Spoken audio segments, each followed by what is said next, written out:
Welcome to study bus channel. இந்த வீடியோவில் நம்ம ஏற்கனவே பார்த்துட்ருக்கிறது தான் தமிழ் நோட்ஸ்.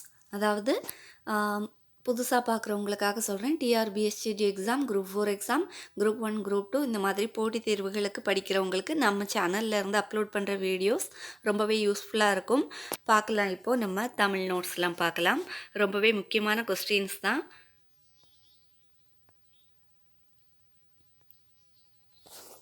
பொன்னை பரி என்று அழைப்பது எவ்வகை வழக்கு? குழுவு குறி. சிவரி என்பதை விசிறி என கூறுவது எவ்வகை வழக்கு? ஆன்சர் இலக்கண போலி. விளக்கை குளிரவை என்பது எவ்வகை வழக்கு? மங்கலம். விளக்கை குளிரவை என்பது எவ்வகை வழக்கு? மங்கலம்.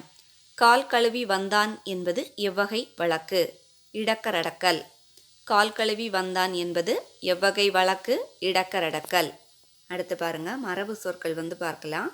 அதாவது விலங்குகளோட வாழிடங்கள் பற்றி உள்ள மரபு சொற்கள் பற்றி தான் பார்க்க போகிறோம். ஆடு, அதோட வாழிடம் ஆட்டுப்பட்டி அப்படின்னு சொல்லுவாங்க. குதிரை, குதிரை கொட்டில். கோழி, கோழி பண்ணை. மாடு, மாட்டு தொழுவம். யானை, யானை கூடம். அடுத்து பாருங்க, வாத்து, வாத்து பண்ணை. அடுத்து விலங்கு, பறவை, பூச்சி இனங்களோட ஒலிமரபு பற்றி பார்க்கலாம். சிங்கம் முழங்கும் இல்லைன்னா கர்ஜிக்கும் சொல்லுவாங்க. ஆந்தை அலரும். கழுதை கத்தும். தேவாங்கு அழும். கிளி பேசும், கொஞ்சும், அந்த மாதிரி சொல்லலாம். ஆடு கத்தும். எருது எக்காலமிடும். குதிரை கனைக்கும். குரங்கு அலப்பும். சிங்கம் முழங்கும் கர்ஜிக்கும் ஏற்கனவே பார்த்துருக்கோம். நரி ஊளையிடும். புலி உருமும். பூனை சீரும் இல்லைனா கத்தும் சொல்லலாம். யானை பிளிரும். எலி கீச்சிடும். ஆந்தை அலரும். காகம் கரையும். குயில் கூவும். கூகை குளரும். கோழி கொக்கரிக்கும். சேவல் கூவும். புறா குனுகும். மயில் அகவும். வண்டு முரலும். பசு அழைக்கும். அடுத்து தாவர உறுப்பு பெயர்கள் நம்ம பார்க்கலாம். சோளத்தட்டு சொல்லுவாங்க. முருங்கை கீரை. அதே மாதிரி தாழை மடல். தென்னை தென்னங்கீற்று. வாழை இலை. பனை ஓலை சொல்லுவோம், பனை ஓலை. வேப்பந்தழை. மாவிலை. மூங்கில் இலை. நெல்லை நெல்தாள். அடுத்து பாருங்க, செடி கொடி மரங்களின் தொகுப்பு பற்றி பார்க்கலாம். அதாவது செடி கொடி மரங்களை தோட்டம் சொல்லணுமா இல்லை கொல்லை சொல்லணுமா, அந்த மாதிரி உள்ள டீட்டெயில்ஸ் இதில் பார்க்கலாம். பூக்கள் நம்ம வச்சு விட்டுருக்கத பூந்தோட்டம். அடுத்து மாமரம் மாந்தோப்பு சொல்லணும். வாழை தோட்டம். தேயிலை தோட்டம். சோளம் சோள கொல்லை சொல்லுவாங்க. சவுக்கு மரம்னா சவுக்கு தோப்பு. அடுத்து தென்னை தென்னந்தோப்பு. பனை வச்சுருந்தோன்னா பனங்காடு. அடுத்து வேலங்காடு, இந்த மாதிரி சொல்லுவாங்க. இது நம்ம பார்த்தது என்னது? செடி கொடி மரங்களோட தொகுப்பு பற்றி இப்போ பார்த்துருக்கோம். அடுத்து பாருங்கள், பொருட்களின் தொகுப்பு பெயர்கள் பார்க்கலாம் என்னன்னு. ஆடு இருக்கிற இடத்த ஆட்டு மந்தைன்னு சொல்லுவாங்க. மாடு இருக்கிறதையும் மந்தை சொல்லுவாங்க. எறும்பு சாரையாக எறும்பு போகுது அப்படின்னு சொல்லலாம். அடுத்து கல் இருக்கிற இடத்த கல் குவியல் சொல்லுவாங்க. கல் அதிகமாக இருக்கிறத என்ன சொல்லுவாங்க? கல் குவியல் அப்படின்னு சொல்லுவோம். அடுத்து சாவி அதிகமான சாவி நம்ம கையில் இருக்கப்போ சாவி கொத்து சொல்லலாம். திராட்சையை என்ன சொல்லுவாங்கன்னா, ஒரு நிமிஷம், திராட்சை குலை அப்படி சொல்லுவாங்க. திராட்சை குலை. பசு இருக்கிறத பசு நிறை இனி சொல்லுவாங்க. யானை அதிகமாக இருக்கிறத யானை கூட்டம் சொல்லுவாங்க. வீரர்கள் அதிகமாக இருக்கிறாங்கன்னு வச்சுக்கோங்களேன், படை அப்படின்னு சொல்லுவாங்க. வைக்கோல் நிறைய நம்ம சேர்த்து வச்சுருக்கோம். வைக்கோல் போர் அப்படின்னு சொல்லுவாங்க. விறகு ஆனால் விறகு கட்டு. அடுத்து பாருங்க, தாவரங்கள் பற்றி. தாவரங்கள்னால் காய்களின் இளமை பெயர். தாவரத்தில் உள்ள காய்களோட இளமை பெயர்கள் பார்க்கலாம். அவரை பிஞ்சு. அவரையை அவரை பிஞ்சுன்னு சொல்லுவாங்க. முருங்கை முருங்கை பிஞ்சு, கத்தரியை கத்தரி பிஞ்சு, வாழைக்காயை வந்து வாழைக்கச்சல், இளமை பெயர் வாழைக்கச்சல் சொல்லுவாங்க. அடுத்து வெள்ளரி பிஞ்சு சொல்லுவாங்க. கொய்யா பிஞ்சு, பலா மூசு, தென்னங்குரும்பை அப்படி சொல்லுவாங்க. அடுத்து வந்து பாருங்கள், விலங்குகள் இளமை பெயர் வந்து பார்க்கலாம். அதாவது குருவி குஞ்சு, கோழி குஞ்சு, ஆட்டுக்குட்டி, கழுதை குட்டி, எருமை கன்று, குதிரை குட்டி, பன்றி பன்றிக்குட்டி, குரங்கு குட்டி, மான் கன்று, நாய்க்குட்டி, பூனைக்குட்டி, யானை கன்று, புலியை வந்து புலிப்பறல், கீரிப்பிள்ளை, இதெல்லாம் வந்து அதனுடைய இளமை பெயர்கள். சரியா? அடுத்து பொருளுக்கேற்ற வினைமரபு சொற்கள் வந்து நம்ம சரியாக பண்ணணும். அப்பத்தை வந்து அப்பம் வந்து தின் அப்படின்னு சொல்லுவாங்க. அப்பத்தை தின் அப்படின்னு சொல்லணும். காய்கறியை வந்து அரி அப்படின்னு சொல்லணும். காய்கறி வெட்டு அப்படின்னு சொல்லுவோம் இல்லையா, அது வந்து காய்கறி அரி. இதோட வினைமரபு சொற்கள். இலையை வந்து பரி சொல்லுவாங்க. நெல் தூற்று. அடுத்து களை பரி, பழம் தின், நீர் வந்து பாய்ச்சு சொல்லுவாங்க. பாட்டு வந்து பாடு, பாட்டு பாடு. மலர் வந்து கொய், பறி மூல அதை வந்து மலர் கொய் அப்படி சொல்கிறாங்க. கிளையை ஒடி சொல்லணும். மரம் வெட்டு, விதையை விதை, நாற்றை வந்து நடுன்னு சொல்லுவாங்க. நாற்று நடு. அடுத்து படம் வரை, கட்டுரை எழுது, தீ மூட்டு, விளக்கேற்று, உணவு உண். இது வந்து என்னது? வினைமரபு. பொருளுக்கேற்ற வினைமரபு சொற்கள் தான் நம்ம இப்போ பார்த்தது.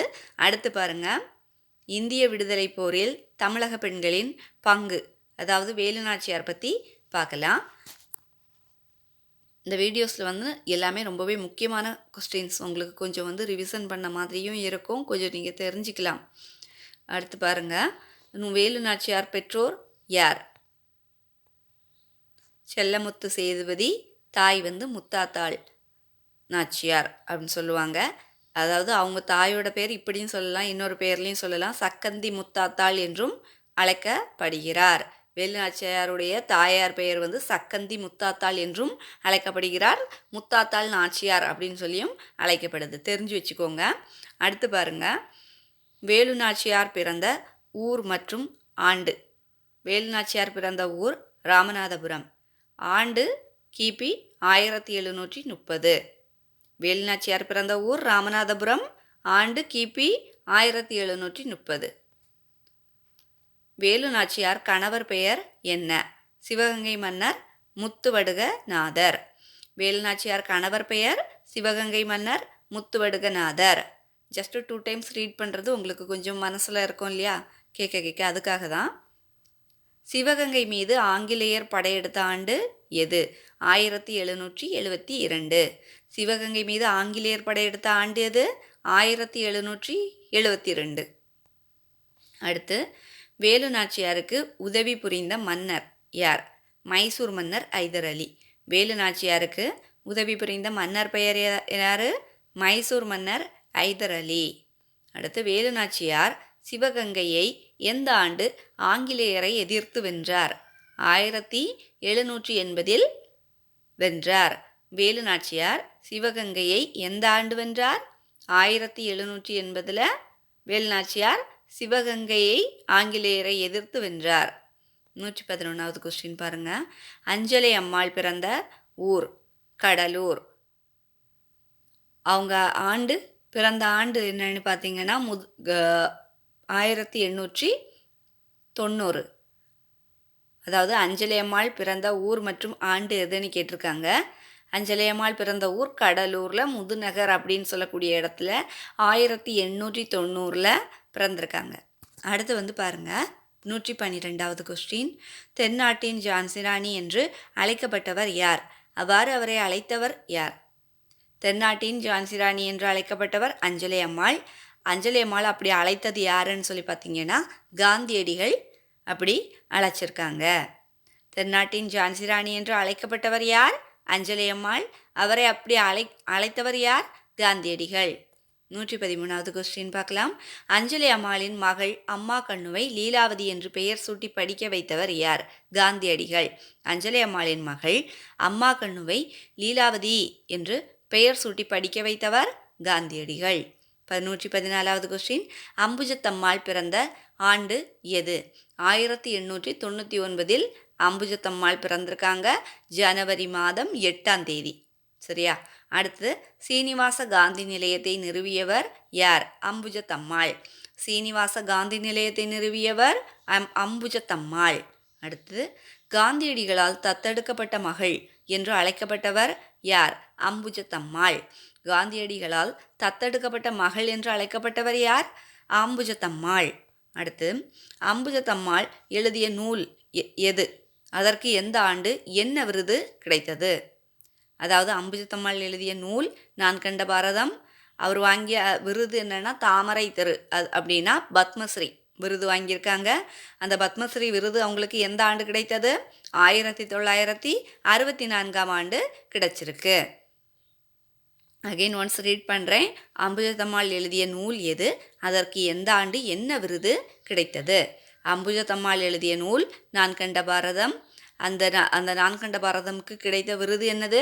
தாமரை திரு. அதாவது தாமரை திருனா பத்மஸ்ரீன்னு சொல்லுவாங்க. விருது கிடைத்த ஆண்டு இது 1964. வீரமாமுனிவர் அறிந்திருந்த மொழிகள் எது அப்படின்னு சொன்னால் இத்தாலியம், லத்தீன், கிரேக்கம், எபிரேயம், தமிழ், தெலுங்கு, சமஸ்கிருதம். வீரமாமுனிவர் அறிந்திருந்த மொழிகள் எது? இத்தாலியம், லத்தீன், கிரேக்கம், எபிரேயம், தமிழ், தெலுங்கு, சமஸ்கிருதம். அடுத்து பாருங்க, தேம்பாவணி என்பதன் பொருள். வாடாத மாலை என்பது பொருள். தேம்பாவணி என்பதன் பொருள் வாடாத மாலை என்பது அதனுடைய பொருள். தேம்பாவணியின் பாட்டுடை தலைவர் யார்? சூசையப்பர். தேம்பாவணியின் பாட்டுடை தலைவர் சூசையப்பர்.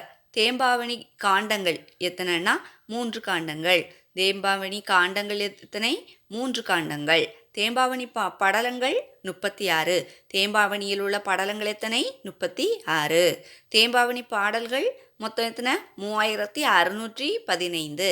தேம்பாவணி பாடல்கள் மொத்தம் எத்தனை? 3615. அடுத்து பாருங்க, இம்பார்ட்டன்ட் பாயிண்ட்ஸ் வச்சு பார்ப்போம்.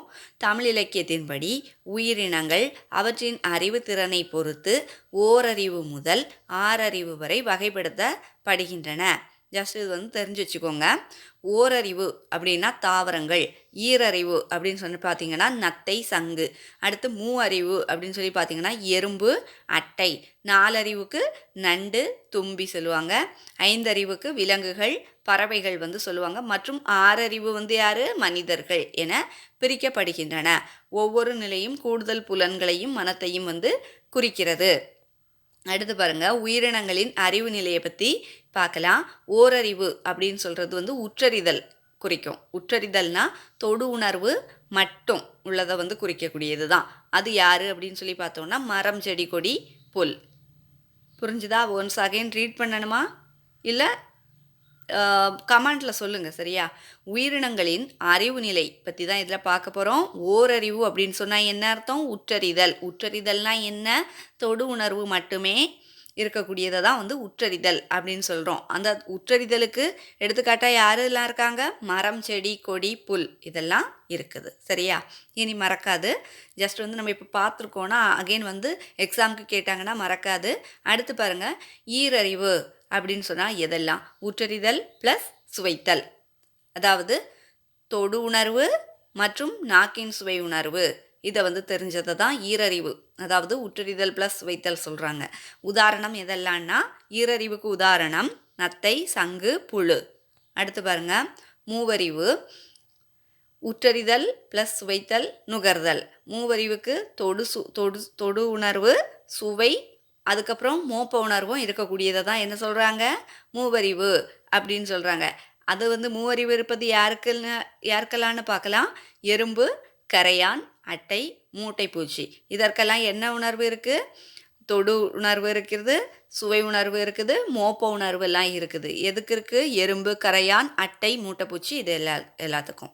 அடுத்து பாருங்கள், 4 அறிவுக்கு பார்க்கலாம். 4 அறிவு இதெல்லாம்னா உற்றறிதல் ப்ளஸ் சுவைத்தல் ப்ளஸ் நுகர்தல் ப்ளஸ் பார்த்தல். இது எல்லாம் உற்றறிதல் 4 அறிவுக்கு இருக்குது. அதாவது தொடு சுவை, தொடு உணர்வு, சுவை, மோப்ப இது, அடுத்து மற்றும் கண் பார்வை இது எல்லாம் எதற்கு இருக்குன்னு சொல்லி பார்த்தீங்கன்னா உதாரணம் நண்டு தும்பி வண்டு இது எல்லாத்துக்கும் நண்டுக்கு தொடு உணர்வு சுவை மோப்ப இது அடுத்து கண் பார்வை எல்லாம் நண்டுக்கு தும்பி வண்டு எல்லாத்துக்கும் இருக்குது இந்த இதுக்கு பார்த்தீங்கன்னா அடுத்து ஐயறிவு வந்து பார்க்கலாம் உற்றறிதல் ப்ளஸ் சுவைத்தல் நுகர்தல் பார்த்தல் கேட்டல் ஐந்தறிவுக்கு ஐம்புலன்களையும் கொண்டது தான் அதாவது கண் காது மூக்கு வாய் உடல் இதையெல்லாம் குறிக்குது சரியா உற்றறிதல் ஐந்தறிவுக்கு இது அதுக்கு உதாரணம் பாருங்கள் விலங்குகள் பறவைகள் ஐயறிவுக்கு உதாரணம் வந்து எதெல்லாம் விலங்குகளையும் பறவைகளையும் வந்து சொல்லியிருக்காங்க ஆறறிவுக்கு பார்க்கலாம் ஐந்தறிவும் கூட்டல் மனமும் அதாவது ஐம்புலன்களுடன் சிந்திக்கும் திறன் கொண்ட மனம் அதுக்கு யார் நம்ம மனிதர்கள் இந்த வகைப்பாடு தொல்காப்பியத்தில் குறிப்பிடப்பட்டுள்ளது இது உயிரினங்களின் புலன் உணர்வுகளை அடிப்படையாக கொண்ட ஒரு தொன்மையான வகைப்பாடு அப்படின்னு சொல்லப்பட்டிருக்கு அடுத்து வந்து பாருங்க பொருள் தருக பார்க்கலாம் நேமி அப்படின்னா சக்கரம் நேமி சக்கரம் சுவல் தோல் அசையி இளைப்பாரி வைரியம் கூத்தர் பொம்மல் சோறு அடுத்து மாயம் விளையாட்டு விசும்பு வானம் தன்பெயல் குளிர்ந்த மழை தமர் உறவினர் தார் மாலை அசும்பு நிலம் கொம்பு கிளை உவமணி